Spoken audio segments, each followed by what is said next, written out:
Existe un instrumento y existe una herramienta que está muy claro que es muy eficaz a la hora de discutir, que son los convenios colectivos de trabajo. Dos ejemplos muy claros en Argentina que han sucedido hace muy poco tiempo cuando existió una necesidad específica. Uno de los sectores fue el sector automotriz y otro fue el sector petrolero. Así que tenemos dos ejemplos muy claros en Argentina que cuando existe una necesidad específica y se sientan las partes se ponen de acuerdo. Ahora necesitamos que la economía real deje de estar en recesión, las empresas puedan volver a producir y se deje de privilegiar la especulación financiera. La apertura indiscriminada de importaciones que genera este gobierno está destruyendo nuestra matriz productiva. El problema es que no se puede discutir mezclando todo con todo. Entonces, efectivamente hay una crítica actual, vigente, pese a cierta hipnosis que hay en la población, que después de haber ganado, esto lo muestran los encuestadores, ¿no? Y ahora que no hay ni siquiera ninguna elección por delante, hay asombro entre los encuestadores sobre cómo buena parte de la población que no votó a Milei en las elecciones o que no fue a votar, está mirando dice, bueno, tal vez ahora si llegamos hasta acá hay que seguir sacrificándonos porque tal vez esta vez sea diferente. Y la buena imagen del gobierno, según los mismos que lo habían tenido a Milei en el 39%, ahora se fue al 48%. ¿Sí? Pese a que está cerrando una empresa por hora, ¿sí? Y pese a que hay 394 personas por día que pierden su trabajo. Sin embargo, todavía después de las elecciones parece que hay una expectativa de lo que pueda hacer el gobierno.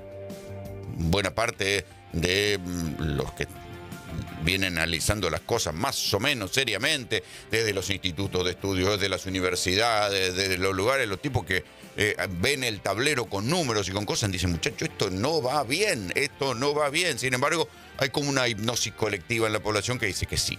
Entonces, en lo que dice recién Cristian Jerónimo, uno de los cosecretarios de la CGT, que dicho sea de paso, dicen que van a la lucha, pero no se los ve muy combativos, ¿no? Frente a la magnitud de la reforma laboral que está buscando el gobierno de Javier Milei, están como timoratos.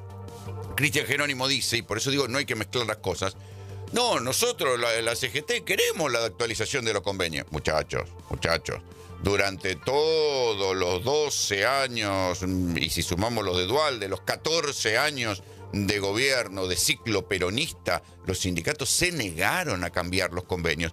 Y los que cambiaron, que cita justamente ahí Cristian Jerónimo, la construcción, los mecánicos, los petroleros, son la excepción. Y fue porque las empresas dijeron, así nos seguimos contratando, porque los convenios se habían quedado tan viejos, que en base a eso que se va a discutir en la ley, que es la ultraactividad de los convenios, vale decir que los sindicatos, si los sindicatos no dan el ok, el convenio no se modifica. Eso generó que cada vez que alguien iba a contratar a una persona, ya quedaba a tiro de un juicio laboral. Y si no, piénsenlo en cosas elementales de la vida cotidiana. En cualquier parte del mundo, y esto va a afectar a los empleados de comercio, los cajeros de supermercado tienden a desaparecer, cada vez hay menos. ¿Sí? En un lugar donde, no sé, en un gran supermercado donde antes había 12 cajeros, ahora hay 3, y cada vez va a haber menos porque está la cuestión esta que vos escaneas el código de barras y vas pagando y es todo autogestivo. La verdad que muchas veces a nosotros nos hincha los huevos, pero es lo que hay y es lo que viene. Y entonces en lugar de tener 12 cajeros, tienen una caja y un señor que asiste a los que no pueden o se les traba la máquina. Punto. Y ahí ese puesto de trabajo se pierde. La discusión sobre si en las estaciones de servicio tiene que haber autoservicio de las naftas o no, es una discusión perdida, porque en buena parte del mundo lo que hay, ni siquiera hay un humano en una playa, en una estación de servicio. Bajás, es todo fantasmal, te cargas la nafta y te vas y te arreglás. Y ni te cuento si tenés un problema de aire en la goma también, arreglate solo y no hay nadie que te vaya a asistir. Lo único que hay es el tipo en la caja al que le decís, póngame tanto de gasolina, y volvés y te las arreglás solo. Y hay cantidad de trabajos que van, por ejemplo, los trabajadores del peaje. Fíjense que de a poco van desapareciendo las cabinas de peaje y se va reemplazando a los humanos porque tienen que estar el tag, el código que lee la máquina para que vos puedas pasar. y ya ni siquiera va a haber cabinas de peaje, sino que con el tiempo lo que va a haber son arcos lectores, como los arcos lectores de patente, que van a leer tu patente y en base a esa patente, linkeada con una tarjeta de crédito, te van a cobrar. Sí, hay cantidad de cosas que si no se discuten los convenios en defensa de los propios trabajadores, lo que va a pasar es que esos puestos van a desaparecer a como dé lugar. Los sindicatos, por lo menos lo que dice Cristian Jerónimo, uno de los 3 líderes de la CGT, nosotros siempre estuvimos dispuestos a discutir los convenios. La verdad es que no estuvieron. Ahora, frente al huracán Milei, frente a que Milei ganó y que va por una reforma que ni siquiera Macri en su mejor sueño se hubiera animado a hacer ahora, los sindicalistas dicen, bueno, sí, nosotros queremos discutir los convenios. Llegan tarde, pero no es la principal discusión.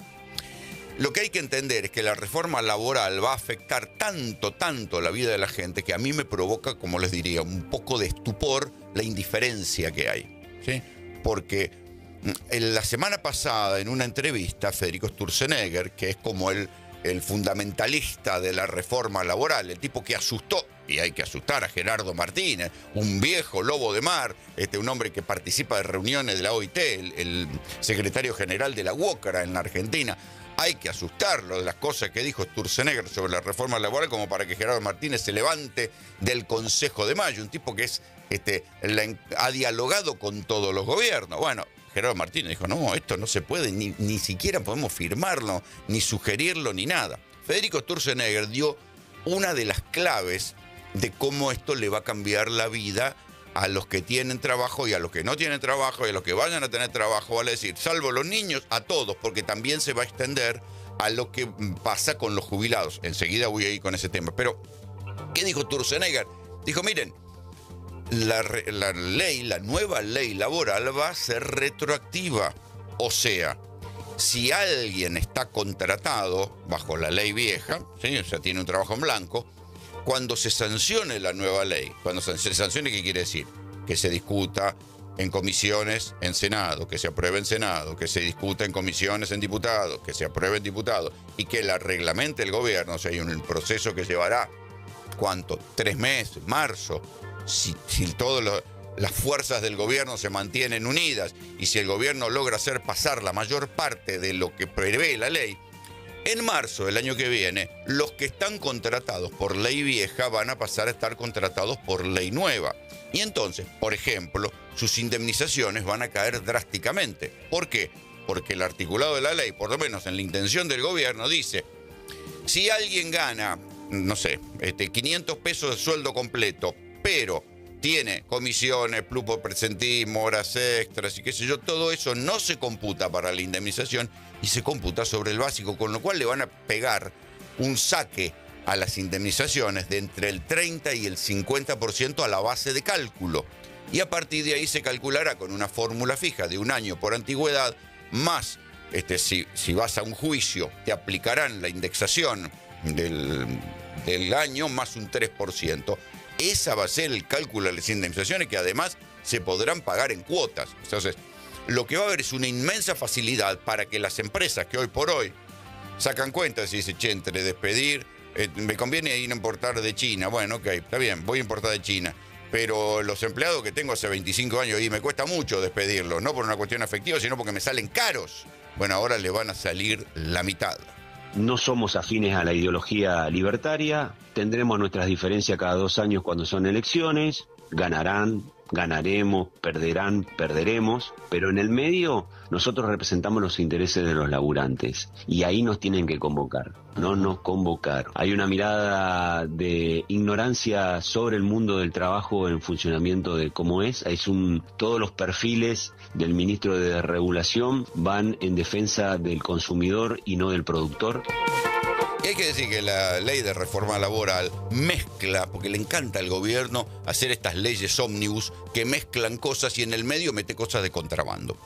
¿Por qué digo que mezcla? Porque el mundo del trabajo se rige por la ley de contrato de trabajo y por los convenios colectivos de trabajo. Eso es una ley, ¿sí? Y los convenios.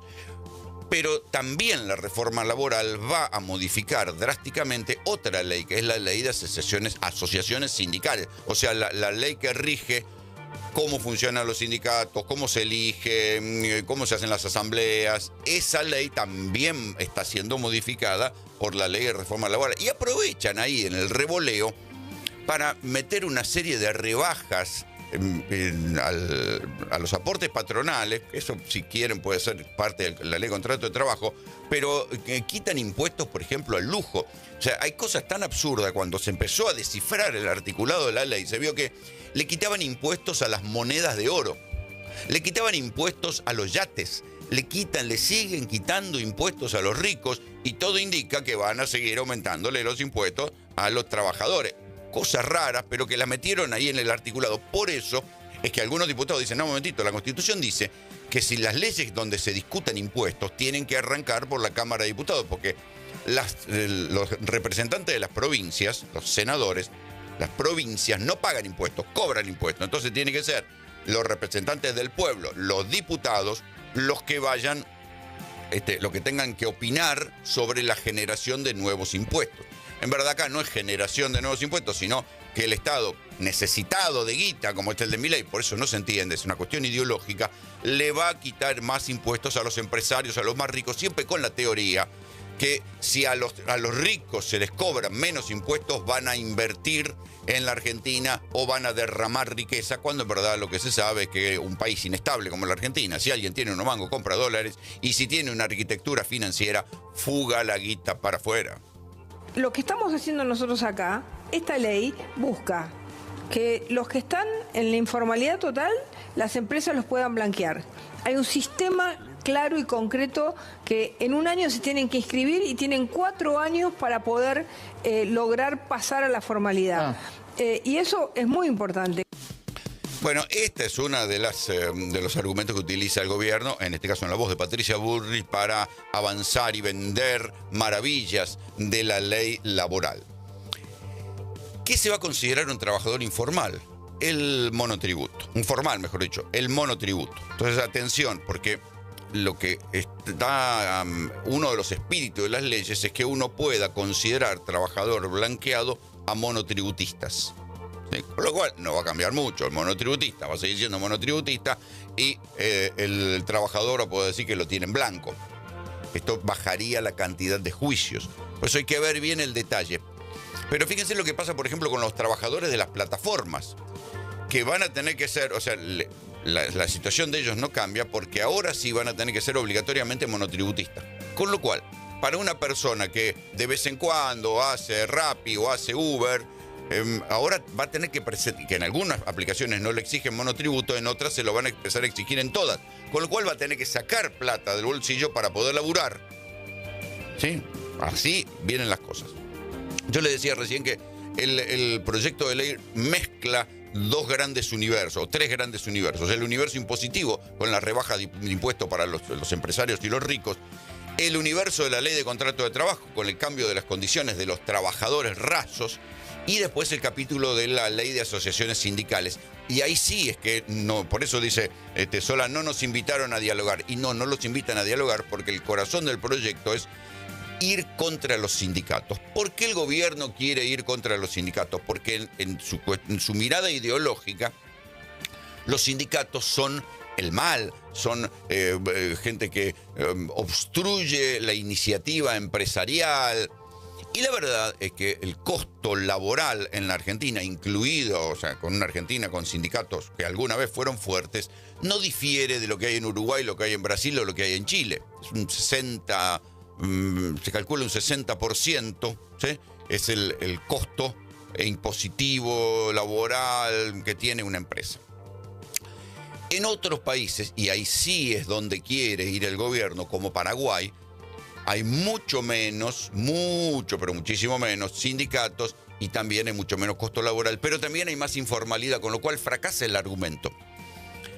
El argumento que dice el gobierno, vamos a lograr más empleo formal, la verdad es que en los países a los cuales se tiende, como Perú y Paraguay, países con poca sindicalización y leyes laborales de contratación muy flexibles, el trabajo en blanco no aumenta. Cuando yo tuve oportunidad de hablar una vez con un presidente de Paraguay, que así en la intimidad me dijo, no, acá, mire, es ideal para venir a invertir, porque acá sindicato no hay. Sindicato no hay. Esto decía por la industria de la televisión. Vengan acá, sindicato no hay. Acá los sindicatos no van a joder, no hay convenio, no hay nada. Pueden trabajar como quieran. Lo mismo te dicen en Perú. Sin embargo, tanto en Perú como en Paraguay, no aumenta el trabajo en blanco. En el caso de Paraguay, que se habló mucho este fin de semana, lo que genera la falta de trabajo en blanco genera el desfinanciamiento ¿de qué? Del sistema jubilatorio. Se calcula que creo que un 12% de los jubilados o de la gente en edad jubilatoria en Paraguay logra acceder a una jubilación. ¿El resto qué hace? Nada. Muchos de ellos se las rebuscan para conseguir una PUAM en la Argentina, cruzan la frontera, cobran la PUAM acá, bueno, los curros que permite la Argentina. Pero es así. El sistema jubilatorio paraguayo, debido a que hay tan poco trabajo en blanco, es un sistema desfinanciado. Y ahí va otra de las cuestiones que viene como escondida en el universo de la ley de reforma laboral, y es que se van a reducir los aportes patronales y van a ir a adelgazar todavía más la caja del ANSES, vale decir, la caja de los jubilados, porque se les va a quitar a los empresarios un total de un 7% de aportes. Ustedes saben que un empresario cuando contrata a alguien en blanco pone una plata. Una parte de esa plata va para las obras sociales, teléfono para los sindicatos y los laburantes que van a tener. O sea, va a ir menos plata a las obras sociales y los servicios que dan las obras sociales sindicales van a ser seguramente peor porque van a perder plata. Esa plata va a ir al famoso fondo de desempleo, que no se sabe bien cómo se va a instrumentar. Pero también le van a recortar, cosa que ya se hizo en los 90, a los aportes patronales le van a recortar otros 3 puntos que no van a ir al ANSES. Y acá es donde viene el fantasma de las jubilaciones privadas, porque esto ya se hizo en los 90, ya lo hizo Cavallo, le sacó aportes patronales que iban a las cajas previsionales, y luego esto se convirtió en las famosas jubilaciones privadas que terminaron en un inmenso curro donde cada mango que depositaba un jubilado en una AFJP, 25% se lo quedaba a la AFJP solamente por manejarle la plata, cuando en verdad tienen que agradecer. Cuando vos le das una masa de dinero a alguien, esa masa de dinero se pone a laburar y genera intereses, y es de ahí de donde se cobran, no cobrándole el 25% a los jubilados. Bueno, esto efectivamente pasó en la Argentina. Estas cosas ahora son, como diría Borges, como si no hubieran sido. Nosotros vamos a llevar la discusión en todos los ámbitos necesarios, y de esta manera estamos haciendo. Estamos hablando con los legisladores, también lo vamos a tener, si lo tenemos que discutir, lo vamos a discutir en la justicia, y también como hacemos los trabajadores, también movilizándonos en la calle para que entiendan el malestar y el desconformismo que hay hacia lo que quiere hacer este gobierno con esta ley totalmente regresiva. Esperemos que se tome conciencia de lo que estamos planteando, ¿no? Que no se haga una ley entre gallo y medianoche, que no se cierre, que esta no sea una discusión a río cerrado. Vuelvo a repetir, una ley tan importante que toca tantos intereses, no solamente la ley laboral, sino también la ley tributaria, que se vote de una manera expresa. Es raro lo que hizo la CGT, porque en esta etapa, que tal vez va a ser la etapa de mayor combate, puso a 3 dirigentes desconocidos al frente de la CGT. ¿Qué quisieron hacer los grandes y antiguos dirigentes sindicales? No se entiende. Justo ahora les dio un ataque de renovación generacional y pusieron a 3 desconocidos, que incluso uno cuando los escucha hablar dice, che, hermano, no todos están a la altura del debate como para bancarse, debatir y discutir y defender posiciones en un contexto de hostilidad como el que genera el gobierno. ¿Qué quisieron hacer? No se entiende. En verdad, uno puede intuir que el sindicalismo sabe, o sea, que buena parte de los dirigentes sindicales que han perdurado a lo largo de estos 40 años de democracia saben que son figuras desgastadas. Cuando uno ve las encuestas de simpatía, de buena imagen, lo que peor imagen tiene en la Argentina es la justicia. Lo que mejor imagen tiene en la Argentina son las universidades públicas. Pero si uno arranca de abajo, después de la justicia, que tiene una imagen negativa del 90%, o sea, teléfono para la Corte Suprema, los jueces federales, los jueces de los juzgados criminales, la gente se lleva la impresión de que si vos pones plata en cualquier juzgado te arreglan las causas. Y es así, muchachos. Lo que sigue después de la justicia en mala imagen son los sindicalistas. Entonces ahora los sindicalistas, arrinconados por un gobierno que llegó donde llegó, cagándose en los sindicatos, ignorando la organización de los trabajadores, diciendo que los sindicalistas eran jerarcas sindicales, convenciendo a la población de que esos jerarcas sindicales vivían de la plata de los trabajadores, así como decían que los líderes de los movimientos sociales eran gerentes de la pobreza. Les encanta esa frase. Ahora se la aplican a Chiqui Tapia. Dicen que Chiqui Tapia es gerente de la pobreza de los clubes. Bueno, cuando decían que los líderes de los movimientos sociales eran gerentes de la pobreza, bueno, ahora también se la aplicaron a los sindicatos diciendo que, bueno, que los jerarcas sindicales eran los que se privilegiaban a la costa de los trabajadores. Y la verdad, algunos de esos sindicalistas no colaboraron. Cuando uno piensa en, por un lado, la imagen de José Pedraza, el tipo que manda matar a través de patoteros a un pibe en una protesta trotskista que había cortado las vías y termina preso. Cuando lo van a detener, lo tienen que detener en una torre de Puerto Madero. José Pedraza, que era poco menos que analfabeto. Bueno, lo van a detener a una torre de Puerto Madero donde ninguno de nosotros ni en su mejor sueño va a pensar que va a lograr vivir. O del mismo modo las cosas que tantas veces se han visto en la UOCRA, como decir, che, ¿es por pasión sindical? ¿En serio que se cagan a tiros? ¿O porque detrás de cada seccional de la UOCRA hay un negocio apretando a las empresas para que compren el catering, acepten tal o cual cosa? ¿Qué les quiero decir? El sindicalismo que ahora dice, no, nosotros quisimos siempre discutir los convenios. La verdad es que nunca quisieron, en la inmensa mayoría, solo en excepciones, aceptaron modernizar los convenios. Y la imagen, el propio sindicalismo, nunca supo corregir su propia imagen y quedó vinculado a estas cosas. A las patotas, a los aprietes, a los tiroteos, a los sindicalistas enriquecidos. Nunca se pudo, la familia Moyano nunca pudo explicar de dónde sacaba la plata para vivir en las casas fastuosas que vivieron, ya fuera en Parque Leloir o en torres de edificios de barracas. Y todo esto caló en la población y ahora la CGT que dijo, bueno, no podemos ir nosotros, los viejos gordos dirigentes, no podemos ir nosotros a la pelea. Entonces pusieron a 3 desconocidos que parecen como blanditos para una pelea que es como pelear contra Tyson, pelear contra Milei y los ultralibertarios antisindicales en su mejor momento. Pero es lo que hay y es lo que vamos a ver en los próximos meses. Habrá la convocatoria a la primera marcha de resistencia a la reforma laboral. Insisto, algo que le va a afectar la vida a todos. Cuando uno termina el secundario y empieza a laburar, hasta que sea viejo y esté jubilado, la reforma laboral les va a afectar a todos. Aun cuando deje de laburar, porque lo que hay es un desfinanciamiento, como les contaba recién, tanto del ANSES como del PAMI. Porque también va a haber menos plata para el PAMI y también menos plata para las indemnizaciones. Entonces, ahí es donde no se entiende. Hay una indiferencia en la población que dice, bueno, está bien, ¿sabe qué? Mira, que hagan lo que quieran. Y por otro lado, hay un corrimiento de los dirigentes sindicales que dicen, mira, muchachos, nosotros no estamos en condiciones de ir a dar esta batalla porque si nos sacan el resumen de la tarjeta de crédito, nos tiran al pasto. Entonces se corrieron buena parte de los pesados, de los que saben discutir y los que saben negociar, se corrieron y mandaron a estos 3 muchachos, estos 3 cosecretarios a la CGT, que parecen bastante blanditos o por lo menos poco preparados. Pueden aprender, pero por ahora no se los ve sólidos. No hay razón para que la CGT haga una marcha, porque, digamos, tenemos que modernizar el trabajo en la Argentina, tenemos que adaptarlo a los tiempos del hoy, de lo que... Y además, la CGT hoy representa a la minoría de los trabajadores. ¿Por qué representa a la minoría de los trabajadores? Primero, porque la afiliación en la Argentina pasó de un 80% a un 7%. Bueno, son esos números que tira Patricia Bullrich que no tienen ningún dato cierto detrás. Bueno, efectivamente cayó la cantidad de gente afiliada a los sindicatos, pero cayó sobre todo porque cayó el trabajo en blanco. Y este es uno de los grandes temas que las centrales obreras nunca entendieron. Dijeron, bueno, mira, ¿sabe qué? Mientras yo tenga amiguita y tenga mis obras sociales, vamos, siga, y no se preocupaban demasiado por los trabajadores en negro. Bueno, ahora se empezaron a preocupar.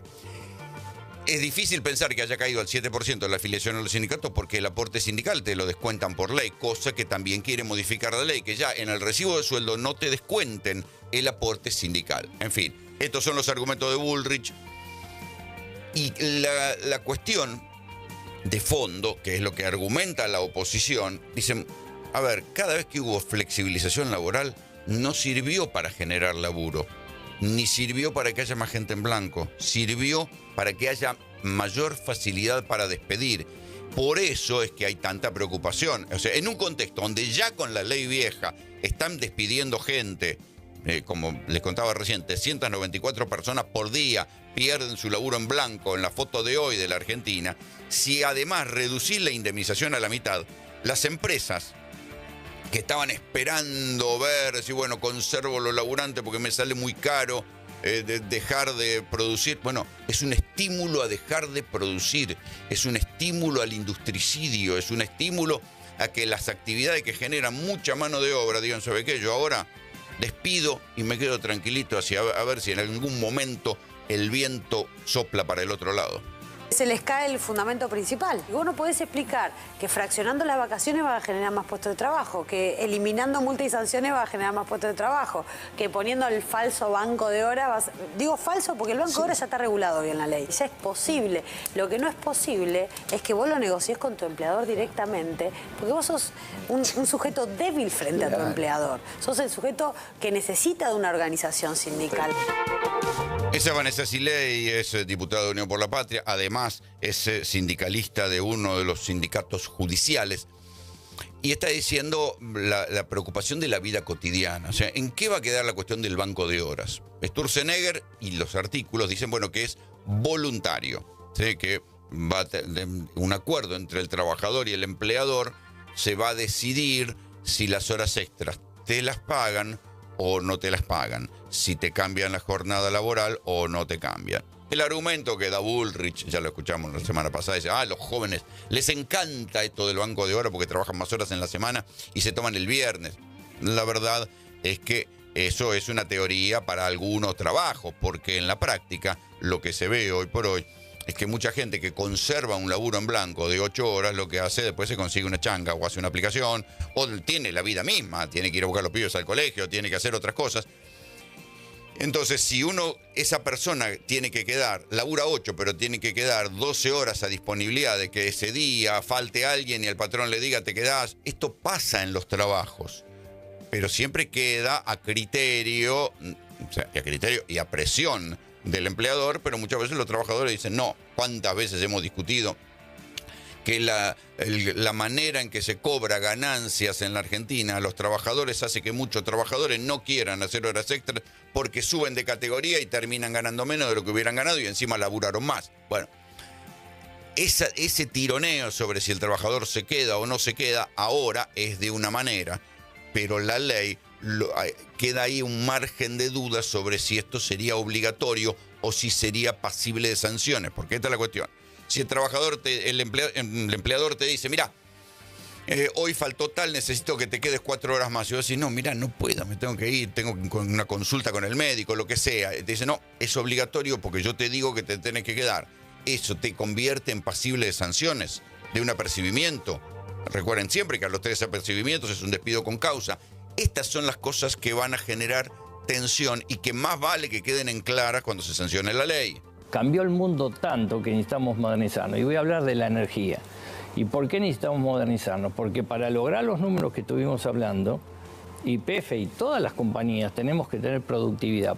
Nuestro petróleo y nuestro gas compite directamente con las vacas muertas americanas. Entonces tenemos que ser tan eficientes como ellos para poder lograr que durante 20 años podamos exportar el petróleo y el gas. Así que yo creo que es muy importante para nuestro sector porque la productividad la tiene que definir las compañías. Ese es Horacio Marín. Horacio Marín es el titular de YPF, pero es un hombre que viene de Techint, ¿sí? Siempre le decimos, qué curiosa la posición de Techint, con un gobierno que tiene una política antiindustrial, pero le presta a los funcionarios a ese gobierno que tiene una política antiindustrial. Horacio Marín viene de Techint, es el CEO de YPF y por supuesto está apoyando la reforma laboral. Pero hay que decir que la verdadera competitividad de Vaca Muerta no sale del costo laboral, que es mínimo, sino que la verdadera competitividad sale de lo barato y la cantidad de gas y petróleo que hay en ese yacimiento, que es el segundo yacimiento mundial de shale gas del mundo después de Qatar. presenta una reforma laboral de 196 artículos, del cual el 197 de forma, donde no hay ningún tipo de beneficio para el trabajador. Tampoco diferencia grandes empresas con pequeñas y medianas. Digo, quita todos los derechos conseguidos durante tantos años en la Argentina, lo quita de un plumazo a través de una ley. ¿Cómo fue la ley Bases? Y se basa mucho en el DNU 70, presentado en diciembre del 2023, donde ya ahí quita muchos beneficios a los trabajadores. Ese es Carlos Catañeto, diputado de Unión por la Patria. Y ojo que el capítulo laboral del DNU cayó.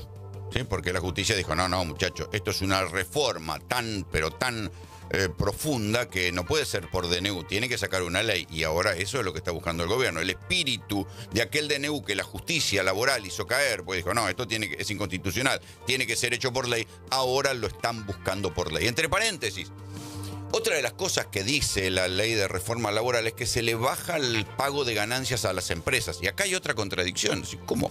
El Estado argentino está desesperado de plata, la recaudación está cayendo y sobre esa caída de la recaudación el gobierno recorta todavía más recaudación. Algunos dicen, muchachos, se están pegando un tiro en el pie. Las empresas que pagaban 35 de ganancias, las grandes empresas en las alícuotas, pagaban 35, ahora pasarían a pagar 25 y las que pagaban 25 pasarían a pagar 21. Cae el cobro de ganancias de las empresas, que de por sí en la Argentina hay una tradición de evasión de ganancias formidable. Bueno, cae la recaudación de ganancias. Mientras, por otro lado, la propia AFIP está desesperada por evitar que haya una actualización de las pérdidas por inflación. Una cosa muy técnica, pero el gobierno está desesperado por cobrar plata y no se entiende cómo va a resignar cobro de ganancias de empresas que ya lo estaban pagando. No se entiende, pero es así. Estamos hablando de 93.000 millones de pesos en el presupuesto para Bahía.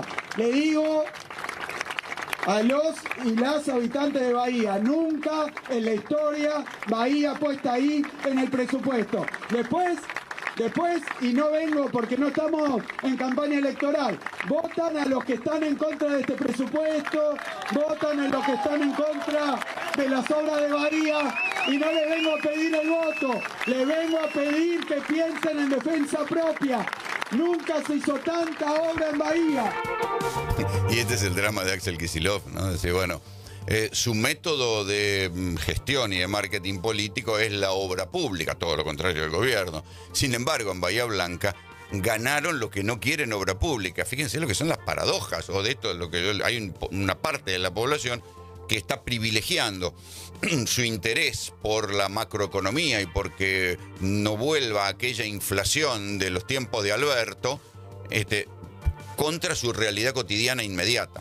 Por eso el caso de Bahía Blanca es particularmente dramático, o el caso de otros lugares como Villa Constitución.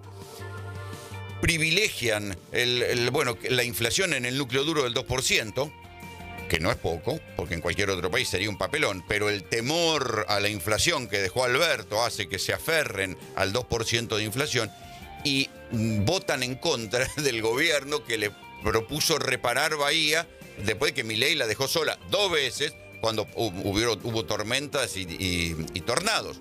Entonces, esta es la tragedia, digamos, de lo que dice Kicillof en el discurso. Nosotros ponemos 93.000 millones de obra para Bahía Blanca destruida, pero terminan votando a los que no quieren obra pública. Y sí, lo mismo pasa en lugares como Villa Constitución, donde se están cerrando a mansalva fábricas y talleres metalúrgicos, fábricas periféricas que producían para grandes fábricas. Y sin embargo, ahí también esos obreros que se quedan sin laburo, pero con una indemnización con la que se comprarán el auto y harán Uber o andás a ver, o un emprendimiento de velas.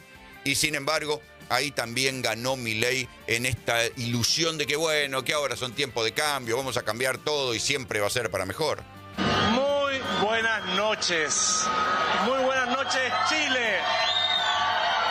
No saben la emoción que uno puede sentir de ver el cariño, la alegría en este día tan especial. Es un día increíble. Cuando uno ve la historia que nos acompaña, se da cuenta de lo importante de los distintos días en los que suceden las cosas. Y este es el día de la alegría. Ayúdenme todos de la familia hacia adelante a que estos 4 años lo vamos a hacer bien. Así como hemos mantenido nuestra unidad, les pido ahora ese sacrificio adicional de que me sigan acompañando en la presidencia de la República junto a Pía, que va a ser una tremenda primera dama.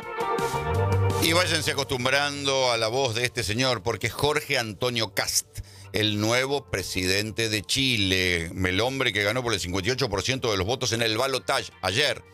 56 había ganado Milei, 58 Kast. ¿Y por qué lo comparo con Milei? Porque así Milei no va a estar solo en el cono sur, porque Kast desplaza a Boric, que era un presidente progresista. Bueno, ganó la ultraderecha, o sea, ganó la derecha en versión ultra en Chile. Jorge Antonio Kast no es un outsider, es un hombre que lleva varios intentos por ser presidente. Había perdido contra Boric, esta vez le ganó a la candidata de la coalición de centro-izquierda, que había tenido una muy mala elección y después hizo alianzas, qué sé yo. Bueno, llegó al 40% de los votos, le ganó por el 58% y va a haber otro gobierno de ultraderecha en América Latina. En instantes, Alfredo Casado les va a estar contando más detalles de quién es este señor, Jorge Antonio Kast.